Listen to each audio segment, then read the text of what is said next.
한때 전 세계에서 주택가격이 가장 비싼 것으로 유명했던 홍콩의 고급 아파트마저 전고점 대비 반토막 폭락한 가격에 거래가 되고 있습니다. 아파트 한 채에 200억 하던 것이 100억으로 폭락을 했는데요. 누구는 21년 최고가에 200억에 샀고 3년 뒤 누구는 반값 100억에 산 겁니다. 홍콩의 고급 주택을 보유한 사람들은 주로 중국 본토 사람들이죠. 그런데 이들이 매도 런에 참여하고 있습니다. 결국 중국 부동산이 경기 침체 여파로 폭락하고 있기 때문에 홍콩의 고가 주택을 처분해서라도 빨리 현금을 확보하려는 시도로 보입니다. 한때는 서로 경쟁하듯 고가에 사들이다가 지금은 반대로 또 서로 경쟁하듯 더 아래로 내려서 먼저 팔려고 하는 것입니다. 이렇게 집값이 폭락하자 홍콩 정부는 주거용과 비주거용 부동산의 대출 한도를 모두 늘려줬는데도 불구하고 부동산을 사는 사람이 없습니다. 그리고 은행들도 서둘러서 금리 인하를 하면서 부동산 시장을 다시 끌어올려 보려고 하지만 소비자들의 마음을 돌리기엔 역부족인 것 같습니다. 지금 서울 주요 지역에서 아파트값 폭등 현상이 나오고 있는데 이런 부분은 우리나 홍콩이나 똑같습니다. 홍콩도 집값이 천정부지로 치고 올라갔는데 어느새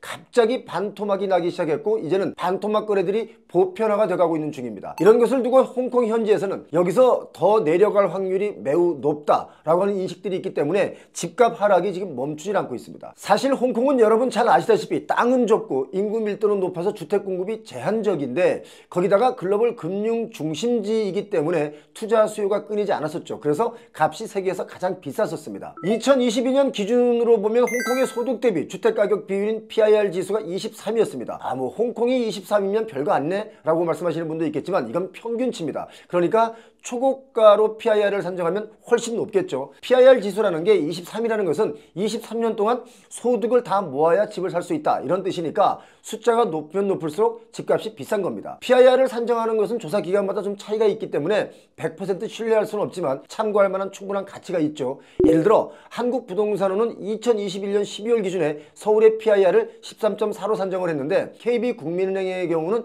같은 시기를 19.0으로 발표했습니다. 이런 오차가 많이 나는 이유는 어떻게 조사했느냐에 따라 달라지는 겁니다. 보통 PIR 조사는 소득 중간 평균 소득으로 중간 평균 거래 가격을 나누는 방식을 쓰죠. 2024년 기준에 서울 평균 PIR이 17 정도가 되는데요. 강남권의 주요 지역을 PIR로 따져보면 57 정도가 나옵니다. 57년을 꼬박 모아도 못 산다는 뜻이니까 이 얼마나 비싼 가격입니까? 아파트 재건축 연한이 30년인데 앞으로는 재건축 연한도 더 늘어나겠지만 한마디로 부수고 다시 지을 때까지도 못 사는 가격이라는 게 바로 강남 아파트 수준입니다. 자, 물론 홍콩의 1인당 평균 소득은 월 315만원 정도 되고요. 우리나라 중위소득은 월 270만원 정도 됩니다. 자, 다시 강조해드립니다만 이건 평균과 중위소득입니다. 물론 서울과 수도권은 월 450만원 정도가 되는데 나머지 이 자료는 이 도표를 좀 참조해 보시기 바랍니다. 자, 이것저것 다 따져봐도 서울 아파트 값이 비싼 게 사실입니다. 2024년 우리나라 가구당 평균 자산이 5억 4천만원이고 자산이 10억이 넘는 분들은 전체 가구 중에 10% 정도입니다. 자산에서 부채, 빚을 빼고 나면 그 평균 순자산이 나오는데 평균 순자산이 4억 4천만 원이 조금 넘습니다. 자, 이런 상황에서 서울 아파트 값이 주요 지역을 중심으로 최고점을 자꾸 돌파하는 거래들이 나오면서 집값을 또 부추기고 있는데요. 이러다가 우리나라도 중국 부동산 붕괴 수준처럼 하락할 가능성이 매우 높아졌고 홍콩마저도 집값이 무너진 이 상황에 우리나라 서울만 안전하리라는 생각은 잠시 접어두는 것이 현명한 판단일 수 있습니다. 그런데 더 위험한 상황은 사람들이 서울 아파트를 자산 증식의 도구로 쓰고 있다는 건데요. 중국의 부동산 개발사들 비구이유안, 헝따 같은 대형 초대형 시행사들이 홍콩의 아파트를 안전자산으로 생각하고 취득을 많이 하면서 홍콩의 아파트 값이 그야말로 최고가를 경신하면서 주기장창 올랐었다가 최근 중국 부동산이 무너지면서 연쇄적으로 홍콩이 무너지고 있는데 여러분 이 부분은 정말 잘 아시면 좋겠습니다. 우리나라의 가계자산 분포를 보면 금융자산, 현금이나 보험, 주식 같은 자산이 24% 정도 되고요. 실물자산이 76% 정도 됩니다. 이 말은 부동산 비중이 75% 이상이라는 거잖아요. 자, 중국 역시 가계자산 중에 부동산이 70% 정도가 됩니다. 이 정도이기 때문에 부동산 위기가 오면 자연스럽게 가계자산이 감소로 이어질 수밖에 없겠죠. 중국은 주택가격이 5% 하락할 때마다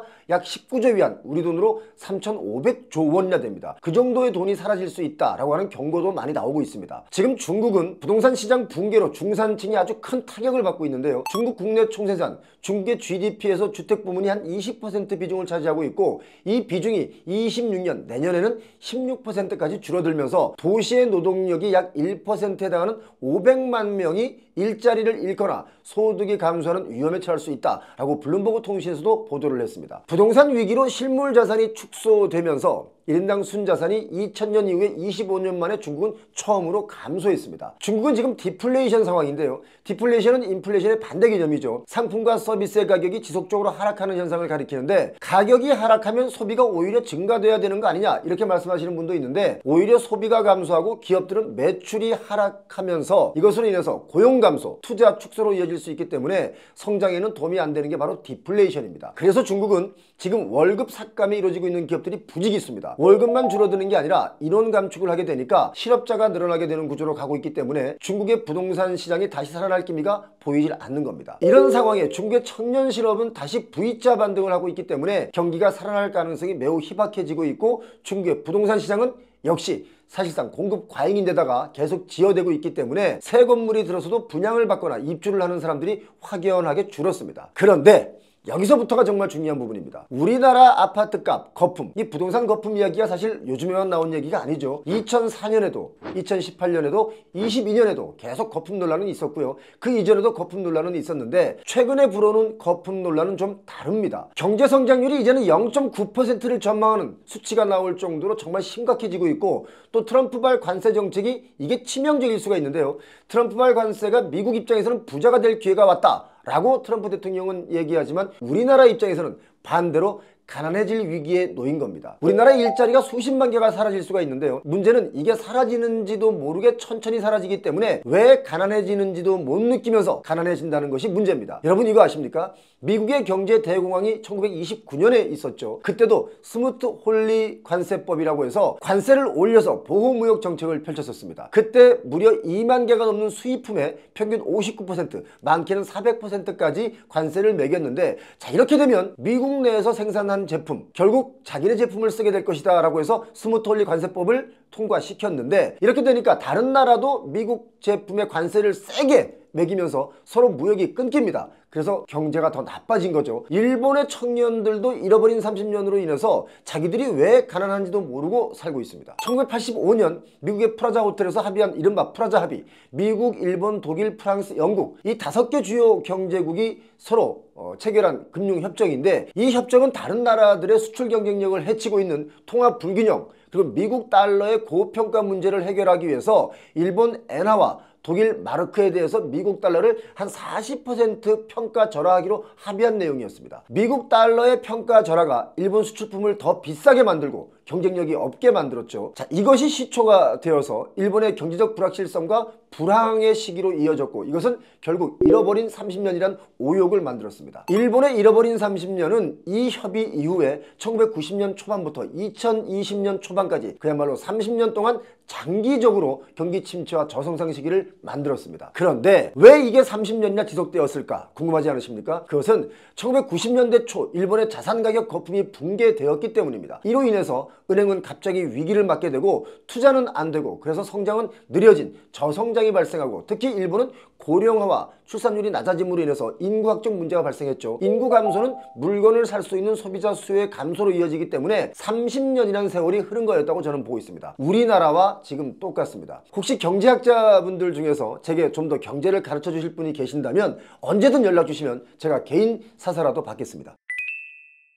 프라자 합의 이후에 일본은 디플레이션, 그리고 저금리, 그리고 수요 부진이 나타나면서 저임금에 직면한 노동자들의 잃어버린 세대로 이어졌기 때문에 일본의 부동산 시장은 폭락을 한 것이었고요. 지금 우리나라도 일본과 같은 전철을 밟고 있습니다. 여러 가지 문제가 일본과 거의 흡사하죠. 다른 것이 있다면 전세 대출로 집값을 떠받치고 있다는 건데, 결국 이것도 다 빚이기 때문에 정말 위험한 요소 중에 하나라고 봅니다. 이 어려운 과제가 풀리지 않는다면 우리나라도 일본과 중국, 홍콩처럼 되지 말라는 법이 없습니다.